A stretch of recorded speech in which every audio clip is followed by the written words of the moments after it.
This video is intended to introduce the Frialen user to the manufacturer's recommended installation instructions.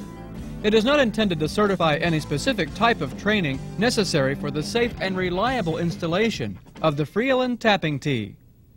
These fittings are intended for use on medium or high-density polyethylene pipe. They are designed to operate at up to 125 psi for gas service and up to 160 psi for water applications. These fittings are available to fit main sizes 1 1/4 inch iron pipe size through 12-inch iron pipe size. Outlet sizes are available from 1/2 inch copper tube size through 2-inch iron pipe size. Consult your Friatech representative for specific size availability and prices. In this video, we will describe the tools, pipe preparation, the electrofusion process, and the tapping process of the Frialen Undersaddle tee. You will need the following tools and materials to install the Frialen high-pressure tapping tees. Paint marker.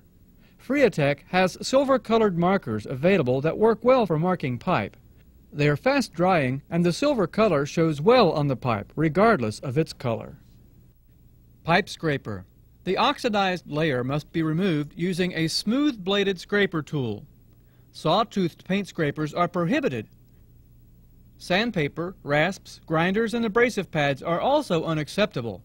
These materials and tools only abrade the pipe surface, but do not adequately remove it. Cleaning agent. Use only isopropyl alcohol.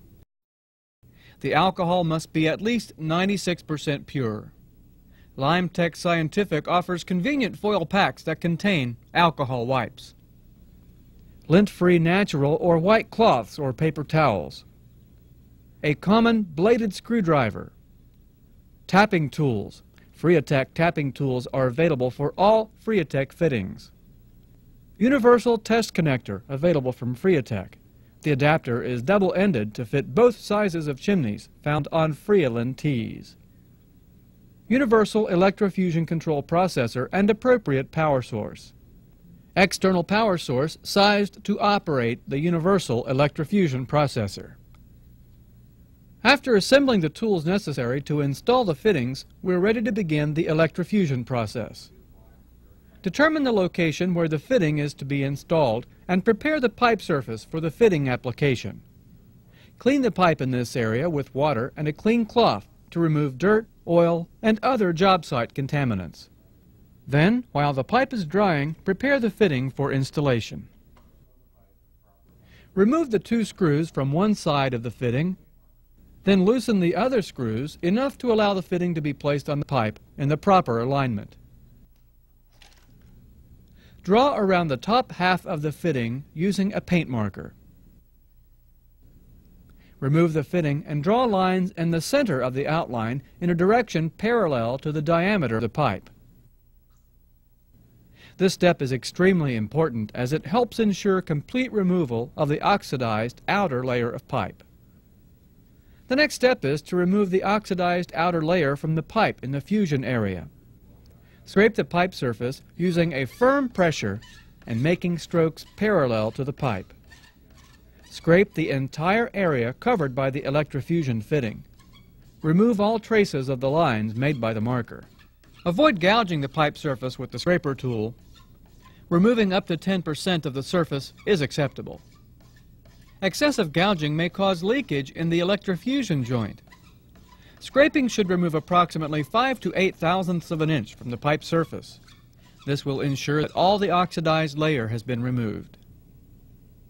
The next step is to thoroughly clean both the pipe surface and the fusion side of the fitting. If using a cloth with the isopropyl alcohol, it should be a lint-free, natural color white cloth or paper towel. The cleaning agents can dissolve some dyes used in the cloth. Apply the cleaning agent and scrub thoroughly, then allow it to evaporate completely prior to placing the fitting on the pipe. In extremely cold conditions, it may be necessary to wipe the pipe dry with a clean cloth to remove excess moisture. The electrofusion joint area must be both clean and dry. Improper pipe preparation will result in a less than perfect electrofusion joint. Now position the fitting on the pipe over the prepared pipe surface. Assure that the fitting is aligned with the pipe to allow proper seating. Close the fitting. Reinstall the 2 screws previously removed and tighten all 4 screws evenly with a screwdriver, working diagonally. Do not use excessive force.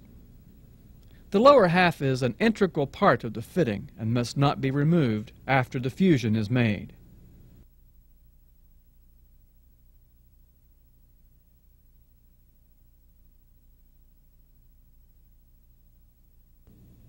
Now for the electrofusion. Use only fusion control boxes that are certified by their manufacturer to be suitable for barcode technology. For detailed step-by-step instructions about the operation of any processor, see the manufacturer's installation instructions. Additional information about the operation of the Frialen processor can also be found in Training Video 101, Frialen Features, Basic Operation, Safety. With Frialen fittings, the cutter position has been preset by the factory and must not be changed before the fusion is made. You're now ready to scan the barcode and connect the fusion leads to the fitting.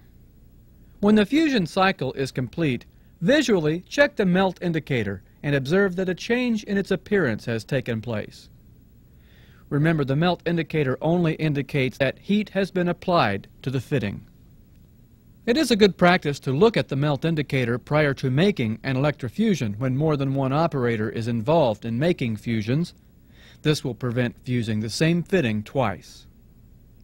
Frialen electrofusion fittings may be fused a second time in the event that the initial fusion was interrupted for some reason, providing that the fitting and pipe have been allowed to cool to ambient temperature.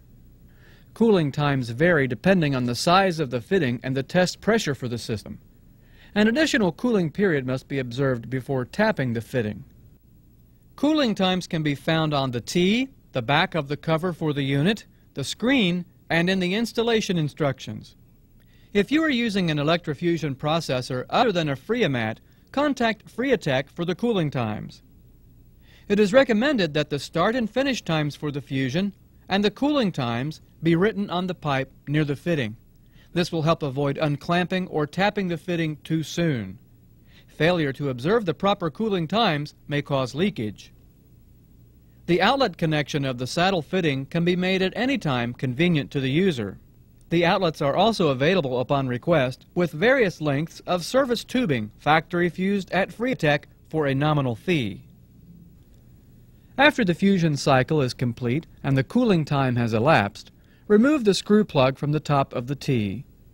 If testing of the fusion joint is required, it should be done prior to tapping the main line using your company's policies and procedures. A double-ended test fitting designed to fit the Undersaddle T is available from Friatech.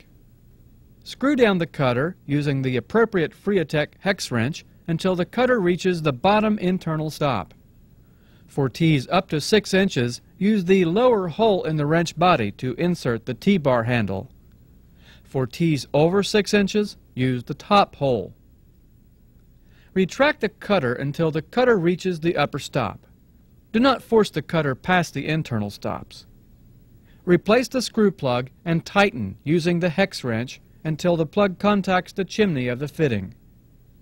Back off the plug by 1/2 turn to properly seat the O-ring in the fitting. Do not over-tighten the plug. This can prevent the plug from sealing properly. This completes the process of properly installing the Frialen Undersaddle tapping T's. Let us quickly review important safety and installation considerations. Always follow Friatech's installation instructions when using Frialen tapping T's. Follow the fusion unit manufacturer's instructions for safety and operation. Do not attempt to make an electrofusion in an explosive atmosphere. Do not attempt to make an electrofusion near flammable liquids or gases. Do not substitute barcodes from other manufacturers' fittings or fittings of a different size or design. Always follow your company's policies regarding personal safety equipment and operation. Read completely and understand the installation instructions for this fitting prior to attempting installation. Keep a safe distance of at least 3 feet from the fitting during the fusion process. In rare cases, a malfunction may cause hot molten plastic to be expelled from the fusion zone. Always scrape all of the oxidized material from the outside of the pipe. Always use the appropriate cleaning agent prior to making an electrofusion joint. Always allow electrofusion joints to cool for the prescribed times before handling, pressurizing, or tapping. If you must make electrofusion joints in inclement weather conditions, provide adequate cover for the fusion area. If you have not attended a training program and been certified as a qualified operator as prescribed in Title 49 of the Code of Federal Regulations, Section 192.285, you must do so prior to installing this fitting. Friatech offers in-house hands-on training seminars as well as on-site training and technical support. Contact your local Friatech representative for further information.